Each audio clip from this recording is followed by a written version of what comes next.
নমস্কার, সবাই কেমন আছো? আশা করছি ভালো আছো। আমরাও ভালো আছি। অনেক দিন পর নিয়ে চলে এসেছি আবার নতুন একটা রেসিপি। আজ আমি বানাবো কাঁকড়া মাছ বাটা। তার জন্য দেখো এখানে আমি কিছুটা কাঁকড়া মাছ নিয়ে নিয়েছি ও তার সঙ্গে ও রসুন ও কাঁচা লঙ্কা ও শুকনো লঙ্কা নিয়ে নিয়েছি।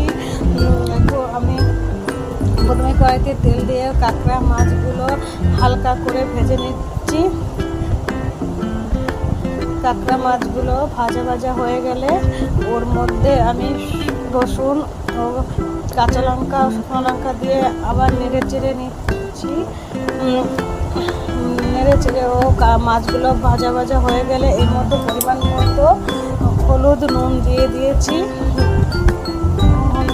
দেওয়ার পরে আমি আবার ভালো করে ভেজে নেওয়ার পর দেখো বন্ধুরা আমার মাছগুলো ও ভাজা হয়ে গেছে। এবার আমি নামিয়ে নিচ্ছি।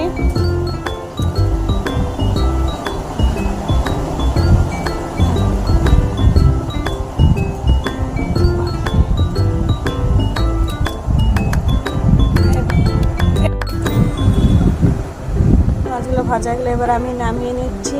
এবার কাঁকড়া মাছগুলো আমি শিল নোড়ায় বেটে নেব।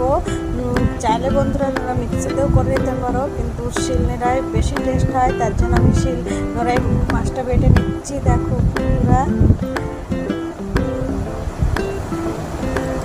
দেখো আমার কাঁকড়া মাছটা বাটা হয়ে গেছে।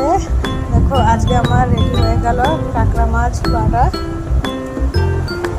গরম গরম ভাতের সঙ্গে খেয়ে নেবে, খুব সুন্দর লাগবে। আজকে আমার রেডি কাঁকড়া মাছ বাটা।